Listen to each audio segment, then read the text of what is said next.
আমি খুবই দুঃখিত, আজকে অনেক বেশি গরম। আমি জানি আজকে অনেক কষ্ট হচ্ছে সবার, কিন্তু আমি ভাষা পাচ্ছি না আপনাদের কিভাবে কৃতজ্ঞতা প্রকাশ করব।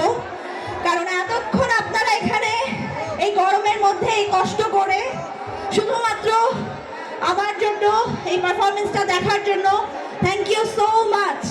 আপনাদের অনেক অনেক ধন্যবাদ। আর আজকে আমার সাথে পারফরমেন্সে যে গ্রুপ ছিল, যে টিম ছিল, সেটা হচ্ছে সোহাগ ডান্স ট্রুপ। আপনারা ইতিমধ্যে ওনাকে সবাই চিনেন। উনি বরিশালের, উনি আমাদের এই বরিশালের, এবং উনি আমাদের নৃত্য গুরু।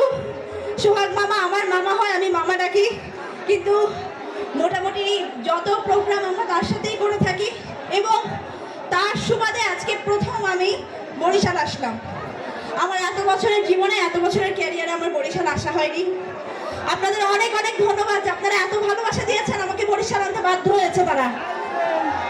বরিশালবাসীর উৎসাহ আপনার কেমন লাগলো? বরিশালবাসীর উৎসাহ আপনার কেমন লাগলো? অসম্ভব ভালো লাগছে। এই যে বরিশাল গ্রামীণ ও কুটির শিল্প মেলা 2025-এ আমি এসেছি। আমি চাই না 25, 26, 27, 28 যত যেতে থাকুক, প্রতিবার আসতে চাই এই মানুষগুলোর সাথে দেখা করতে, শুধুমাত্র এই মানুষের ভালোবাসা নিতে, এই দর্শকদের ভালোবাসা নিতে। আমাদের অসংখ্য অসংখ্য ইন্ডাস্ট্রির গুণী শিল্পীরা কিন্তু বরিশালের, আর আমি আজকে তাদের এখানে এসেছি। বরিশালের মানুষ এতটাই ভালো।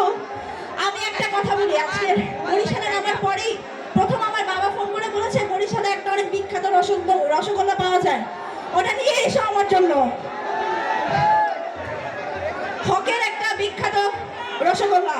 বুঝেন আপনাদের রসগোল্লার কত ডিমান্ড। আমার ঢাকা নিয়ে যেতে হবে এটা যাওয়ার সময়। বরিশালের আমরা থেকে শুরু করে আমি মনে করি মানুষ পর্যন্ত সবাই বিখ্যাত। আজকে সেই বিখ্যাত মানুষদের মাঝে দাঁড়িয়ে আমার অসংখ্য বেশি ভালো লাগছে। আপনাদের ভালোবাসা পেলে প্রতি সময় আসতে চাই, যখন ডাকবেন তখনই চলে আসব, শুধুমাত্র আপনাদের ভালোবাসা নেওয়ার জন্য। আপনাদের অনেক অনেক ধন্যবাদ। আবারও দেখা হবে আপনাদের সাথে। Thank you so much. শুভরাত্রি। প্রিয় বন্ধুরা, তাহলে কি